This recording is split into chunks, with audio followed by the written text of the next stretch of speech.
Now what I want to happen now is for the mushrooms to take up much of the oil. So the asparagus has actually done most of its part now. Until the next stage. So I want the mushrooms to actually take up the flavour now. Take up the flavour from the oil that was cooking the asparagus, to take up the truffle oil, some of the lemony zest, because the lemon actually isn't adding flavour, it's adding a tang, just a punch.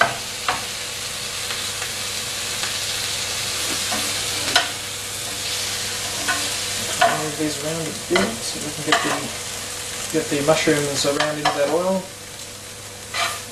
to collect some more of that flavour. So the mushrooms are actually becoming soaked in oil, and they should end up with the vast majority of the oils that are here, which is why I'm trying to use really good quality olive oil.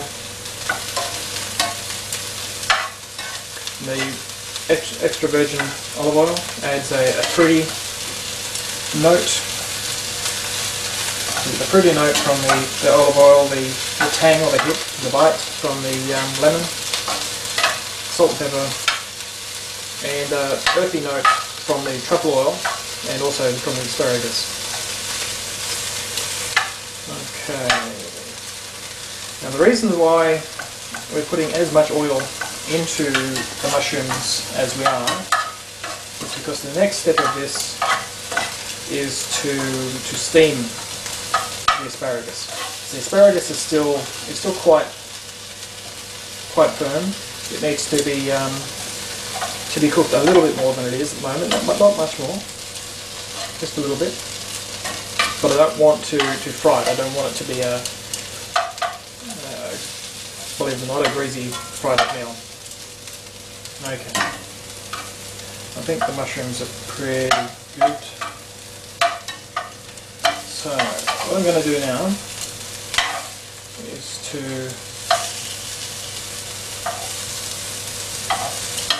flat nose that again. I'm actually going to get the mushrooms off the base for the most part and onto the asparagus.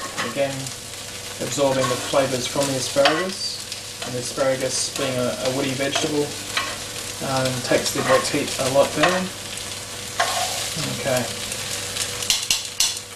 Now this is the steam part.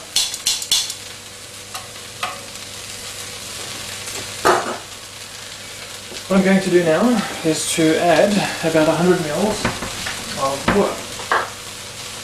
Just plain water. So I want the heat up. We'll fry up the asparagus a little bit more.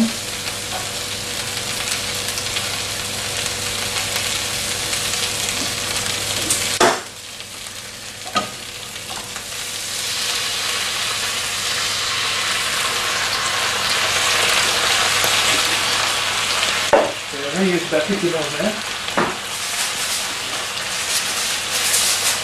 Cover that, just like that,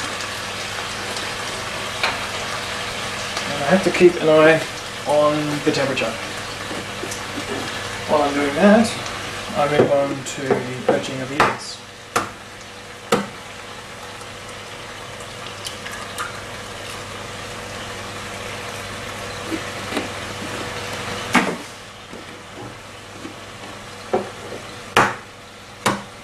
Notice because the water isn't on a rolling boil, that the eggs are pretty stationary and they just sit there. Just add a bit more vinegar. Now, some people don't actually like the vinegar taste.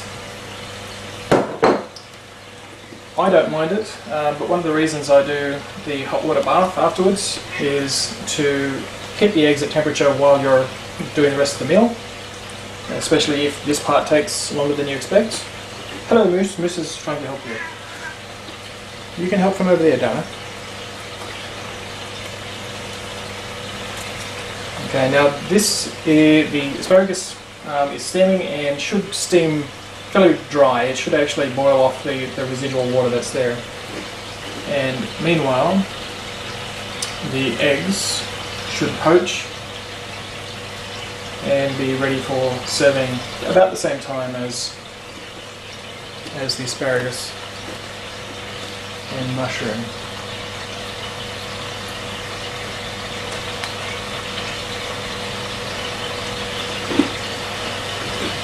And this is a bit of a waiting process.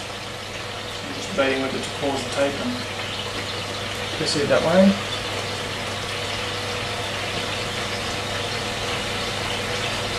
As I was saying with the water bath, not only does it maintain the egg at the ideal temperature, but it also rinses off the vinegar that may be still left on the egg.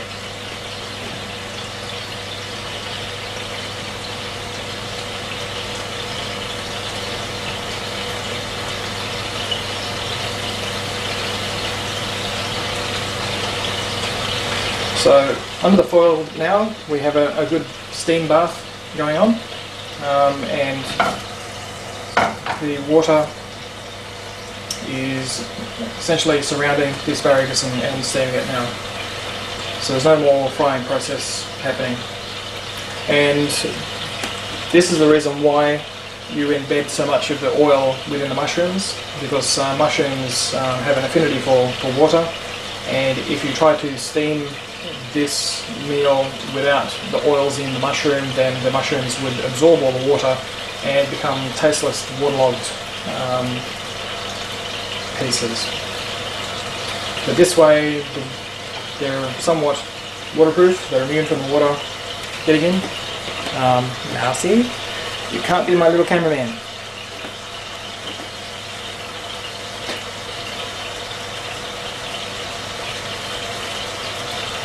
Okay, the eggs are coming along nicely. It can actually be difficult to determine when the eggs are done.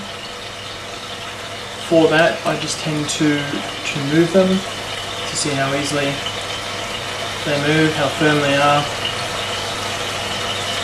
and try not to make too much of a mess in the process.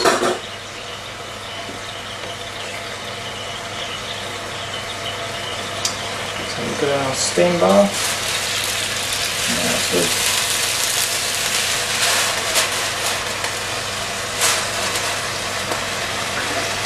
Turn that heat pretty much off on that at the moment.